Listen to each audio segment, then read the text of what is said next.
We did a video some time ago, and I'm trying to keep a very pleasant face about this, but I hate saying that I might be right. But guess what? I might be right.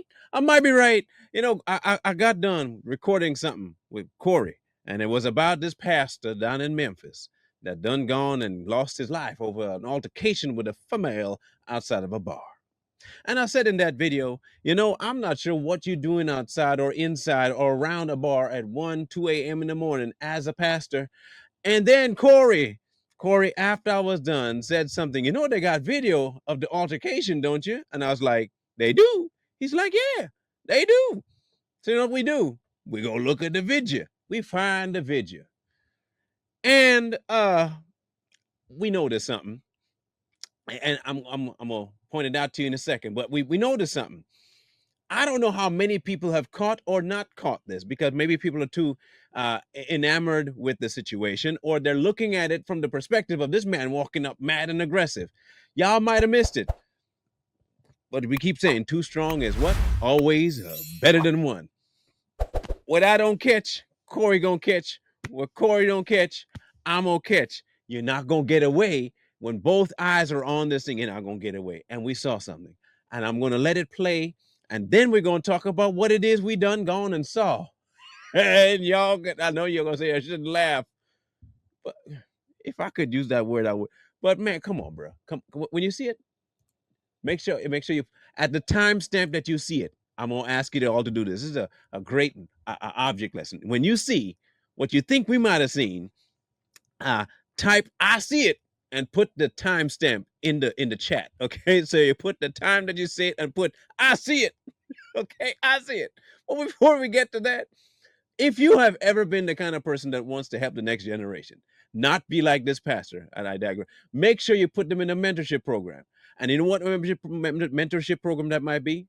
I got just the one for you. Take a look at this. Training athletes, build leaders, changing communities. At Mentors for Life, sponsored by the Bully Me Bad Project, we provide free professional sports training and mentorship to youth with passion, drive, and the desire to grow. We connect them with top-tier coaching and leadership tools that unlock their full potential.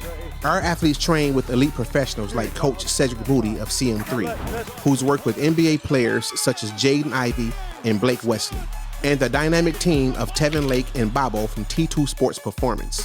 Together, they've trained standout athletes including Notre Dame football stars, NFL offensive lineman Danny Piner, and Kyron Williams.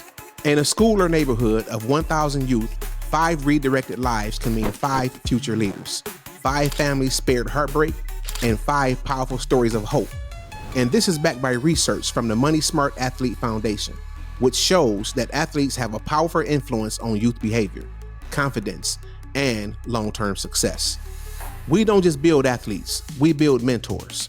High school students who complete our program will become certified Mentors for Life members and will be paid to speak, lead, and coach the next generation. To support Mentors for Life, all you have to do is click here if you're on a mobile device, or click here if you're on a computer to donate or learn more. Or you can reach us directly at mentorsforlife574@gmail.com. You can also subscribe to our YouTube channel, Mentors for Life. Donate today and help save our youth. Now, hey, make sure y'all leave that little tail day, that thing in there, timestamp. Put it in. Enjoy the movie. We're about to roll that beautiful bean footage. Now, y'all tell me again. Tell me what you see.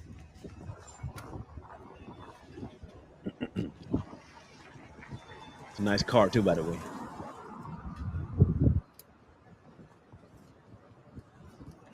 I'm backing back 3 times now. When I do that, back the back. Back. I'm telling you, bitch. You know what? Well, let's play it again. Let's play again. Let's play. You tell me what you see. Okay. Timestamp it.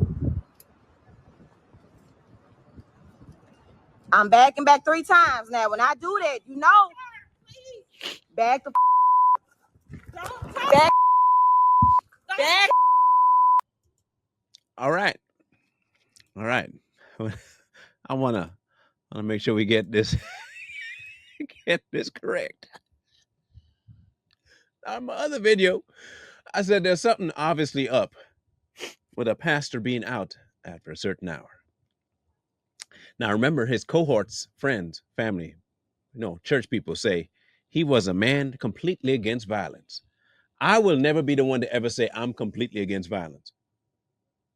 You ain't gonna hear me say that. In fact, I will say the complete opposite. If violence find me, I'm more than happy to reciprocate said violence. That goes without saying.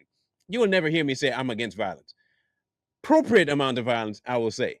However, in this one, him being the aggressor, stepping out of his car, there were two things we noticed. He came out right out the gate, ready to do something, But the other thing we noticed, if you don't mind, taking a gander at his clothing. He is disheveled. His shirt is untucked from his pants. But the worst part about all of it is the pants itself. Not only is the shirt untucked, so it seems is the zipper. Just saying. That zipper look awful lot like it's down. I'm gonna let it roll real quick. Watch. Okay. That's probably the best angle I could find for you. Maybe one more. Okay, there we go. All right, there we go. Listen carefully. Maybe the pants is loose fitting. Maybe, but again, guessing from the car that he has, he probably got tailor-made suits too. You know what I'm saying? He probably got pants that will actually fit. It don't look, again, eyes deceive you sometimes, but 4 eyes, kind of difficult. Both our eyes caught it after we caught it the first time. We're like, oh man. It makes the altercation kind of make a little more sense now as to why they're so vague with it being an altercation, some words exchange. He was this, he was that. And it just seemed like it was too vague of a description when the news reporter said it what it was. You know what I'm saying? You know what I'm saying? It seemed as though that he might have been trying to get a little something else other than food that night, and something didn't go according to plan. And he was trying to take off, and the phone flipped out. Now, you see, once that phone flips out, all things change.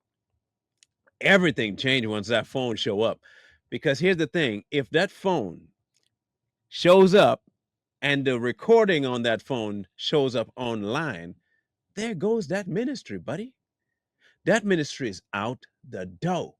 Imagine somebody posting on their internet space this pastor's picture of his car, license plate, and who he is. And then they may proceed to say what was going to happen. And he looked back in his rearview mirror and said, phone? No, we ain't doing that. Put that phone down. And you come out aggressive and trying to buckle your pants now, pull it up, and you forgot that your zipper was down, buddy. You see, be sure your deeds are going to find you out. You stepped out of your car looking like something, like a hobo. Let's be honest, like a drunk man stepping out of the bar. 2 a.m. I'm walking out, fix my pants real quick, and you're pulling down your pants, you're trying to tuck your shirt, pull up the. Look. Come on, somebody look at this. Somebody look at it. Look at this man. And you try to tell me if he looks like he just had a wonderful meal because he was hungry at 1-something a.m. One of two things. He's angry enough to look like he's drunk, or he is drunk and angry. And he looks like he was about to, or had just gotten, or wanted something else from that female that she wasn't going to give him. And she decided to record him. He didn't want to be found out. And he approached and did the one thing that everybody said that he couldn't do, which was be violent. He got violent. And that was the end of his life. Now, when I did the video, I even said out loud, I'm sure there's something more to it. I didn't expect this much more to it. I did not expect this much more to it. What I anticipated was this. He went there and he was going to get some gratification by visual means. Not, physical, visual means, then go home. This kind of changes the dynamic of a so-called peaceful man, y'all. I'm sorry to say, Back look, to back 3 times. Not peaceful. Not peaceful. This, not peaceful. Again, the zip, look, that is open. That is open. His zipper's open. If all he was there for was food, and someone said he might have had an altercation about religion, if anybody out there in Memphis, y'all might have some insight into this. hit my boy Corey up, please, because I'm sure he's gonna want to interview you about what information you got. Because I'm gonna go on a limb and say this might not be his first rodeo out there after hours. I'm sure somebody else gonna know about it, but you might be afraid to talk. Because look, I understand how pastors be and how their people be. Okay, listen, I know for a fact that if you talk about a pastor too harshly, they have some critics that they have a sordid history and they can do stuff. I know, but I would like to hear from you because this don't look normal. It don't look preacher like. It definitely don't look pastor like, and it's definitely not a man of the cloth kind of behavior. Because he forgot the one piece of cloth he's supposed to sew up. It didn't get zipped. As a man of the cloth, you're supposed to look after that cloth, bruh. You forgot a piece. He forgot a piece. This is just our theory, and if what we're seeing is true, I think we found a theory as what to happen. He brought this on himself. If this is true. And she was the kind of person that was trying to make sure that she was not held to a different standard than him. If you're going to be out here doing this kind of stuff, I think people should know. People should know that you are doing this. I'm going to record you. It didn't work out good for either one of them.